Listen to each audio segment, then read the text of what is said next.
Alright guys, welcome back to the channel, welcome back to a new video. So today, my buddy's going to let me review his 2013 Ford Focus ST.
Today, my buddy's going to let me review his 2013 Ford Focus ST. As you can see here, it's a pretty blue color.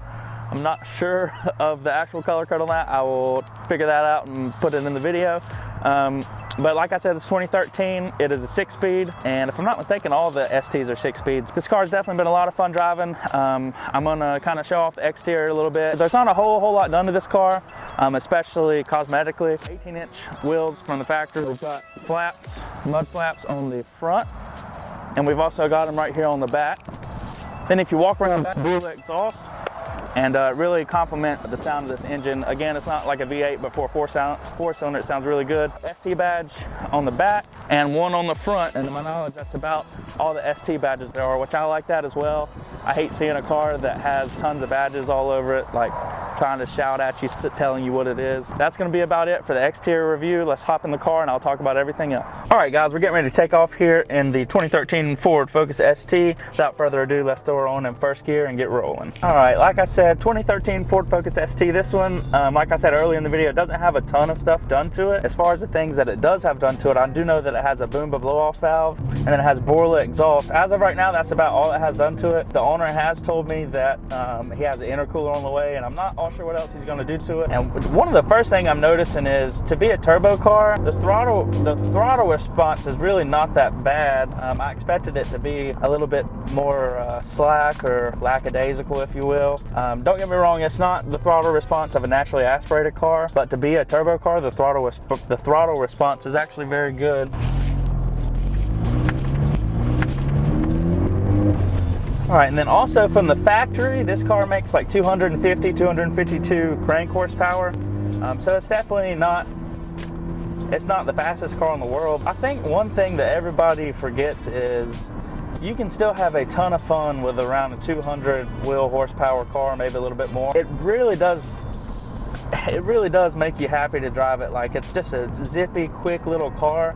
If there's anybody who's watching this video who's ever rode motorcycles, I can kind of relate to this. I had a 06 CBR 600 F4i, and I rode that, and I could wind out first gear, get into second, and keep going. And then my next bike, I had a 2009 CBR 1000 RR, and while the bike was still a lot of fun and crazy powerful, probably the fastest thing I've ever ridden on or in, you couldn't really ride it at its limit like you could the 600. And it's kind of the same with this and a car with 500, 600, 700 horsepower. This one, you can bang through the gears and have fun with it. You can still do that with some of the other cars, but before you know it, in those other cars, you're going 140 miles an hour, and in this, you're just not. But it's still fun. And I think that nowadays, you know, we have cars coming out like the Dodge Demon and stuff from the factory with 800 plus horsepower, which is cool, it's wild, it's crazy. But I think people tend to forget just how fun you can have in a little car like this and really push it to its limits, where you can't really have that with a higher horsepower car like in the Demon, and there's other cars as well. Another thing I love about this car, it doesn't have the gnarly, nasty sounding V8, but with it being a turbo 4-cylinder, you do get the luxury of having that cool little blow-off valve. And as soon as this light turns screen here, I'll get on it a little bit so you can hear it. But it's a cool sound for a 4-cylinder. It's not a V8 in my opinion, but hopefully you can hear that blow-off valve.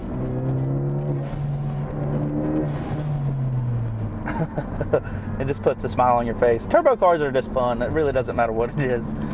Turbo cars are definitely fun. You have this power surge, there's nothing, and then it's just, it doesn't throw you back in your seat, but you can feel the car moving out a little bit. One drawback to a car like this would be it is front wheel drive, which is good. You know, front wheel drive is better in the snow than rear wheel drive. But one drawback to the front wheel drive is torque steer, and this car, even at the power level that it's at, does have a lot of it. I will try and show you just how bad that is here in just a moment. All right, so I'm gonna place the car in second gear. Keep your eye on the steering wheel. That's what video this too. So once the boost kicks in, you'll notice the car's gonna dead leg kick to the right to the ditch. So if you're not paying attention, you can get in trouble with that. It's nothing that you can't control. So if I have my hands on the wheel, I'm gonna put it back in second gear again. You can definitely control it, but it is something that you do need to watch out for if you're driving, especially if you have somebody driving your car that is not used to driving higher powered front wheel drive cars. You can get in trouble with it if you're not careful. Next up, I want to talk about the seats in the car. So the seats are good quality. I'm pretty sure the seats are Recaro's. It has the ST badge embroidered in. The only thing is with the seats, if you're a smaller person, they are probably perfect. But for bigger guys like myself, they're not big boy friendly, in my opinion. The bolsters are just, they're too aggressive, in my opinion. I think they could have made these seats a little wider. I'm kind of nitpicking right now, but that's just something to think about if you were in the market for a Ford Focus ST. And the radio quality in this car is actually really good. So for a 2013 car, you can see you have a lot of features here. I'm not going to go through all of them. This isn't like a tech review, but it's obviously got Bluetooth, and the Bluetooth's really fast. One thing that a lot of people forget about is the Bluetooth on some cars, like the older Bluetooth, has a big delay in it, where I've tested it with this one and it's pretty on par. So if I'm watching a video on YouTube, the audio with the video matches up with the audio on the car. I actually daily drive a Acura TSX 2010, and there's literally like a good 1.5 to 2 second delay. So you can't even watch a video on that, which sucks. And then I also wanted to talk about interior quality of the car. So as you know, this isn't, you know, a Bentley or Rolls Royce or anything, but as far as interior quality, it's not bad. There are some cheap plastics, as you would expect. This is still an economy car, or the car is based off of an economy car. This is the sport model of the Ford Focus, but overall the Ford Focus is not a luxury car by any means. So you will find some hard plastics, but given the kind of car it is, I think the interior is actually really good. And like I said earlier, these seats are really good quality. The stitching's really nice. The bolstering I'm not a fan of, but as far as the actual quality of the seat, they're actually really good. And I want to go over gas mileage a little bit. So with it being a 4-cylinder, obviously it's going to be pretty good on gas. It's not going to be as good as probably a naturally aspirated 4-cylinder that is tuned for gas mileage, where you have turbo 4-cylinders that are tuned more for economy versus sporty driving. This is not one of those cars. This is a turbo 4-cylinder that's tuned more for sporty driving. So the gas mileage is not as good as what you get on a 4-cylinder car that is tuned for gas mileage. But with that being said, it's still pretty good. So as of right now, it says we're averaging about 21 miles to the gallon, which is pretty solid. And you know, it's not like I've been driving the car, babying it around. I haven't been thrashing it, but I've also been doing some spirited driving, and it's been averaging about 21. And I'm sure on the highway it'll probably get closer to high 28s, maybe even 30 miles to the gallon, which is really good. Steering feel is actually really solid in this car. I don't daily drive it anymore, but my car, I have a 2009 C6 Corvette. If you're native to the channel, you already know that. But the steering is definitely, it's not like an old truck, but it's definitely a lot sloppier than this is. Granted, this is a newer car, but still, with it being a 2013, it's had a little bit of time to show its age, and the steering's still really firm, to be honest, very direct. And I'm a big fan of that. It's not loose or sloppy. It's got good bolsters on it. It's a comfortable steering wheel. All right, we got it on the curvy back road here. We're gonna have some spirited driving. Oh my gosh. This thing is actually pretty fun.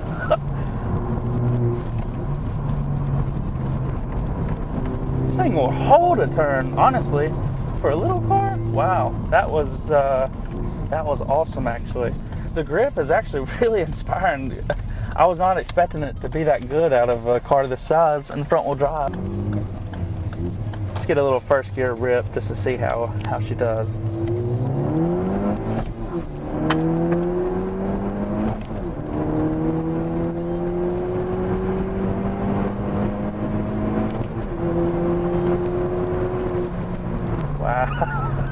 Like I said, it's no speed demon, but see, that's what I'm talking about right there. That was fun because I could bang through all those gears and I'm still not out here killing myself, you know what I'm saying? And like I said, like this thing just, the turn in's really good. The steering is magnificent.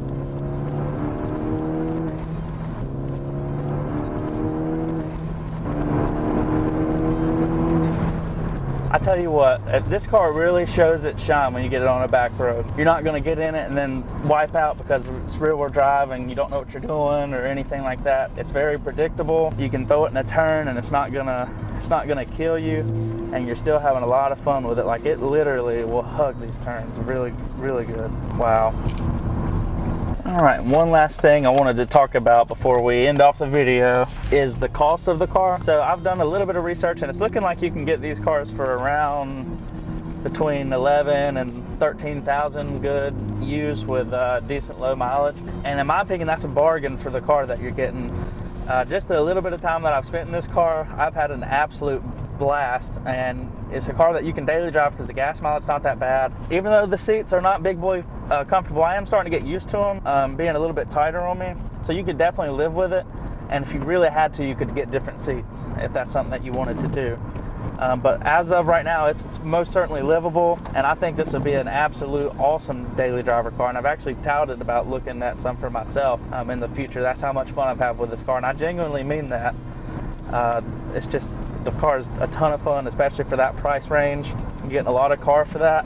And my opinion on if you should buy one or not, it depends on you. If you have to have the fastest of the fast car and you're buying a car to try to have a fast car, I wouldn't recommend it, just because there's other platforms that if all you want to do is go fast, this isn't the best one. But if you're wanting a good, well-rounded car that's good on gas, that you can probably daily drive, or that you'd want to daily drive, that's still a ton of fun and has power that's accessible to most any driver, this is your car to go with, in my opinion. It's a lot of fun. You can get them for cheap.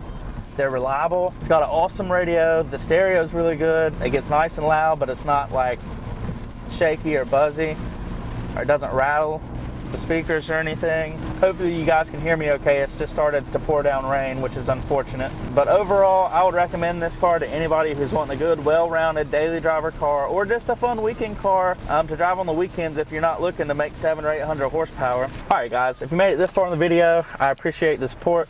Appreciate the view. If you're wanting to look into getting one of these cars, again, I'd most certainly recommend it.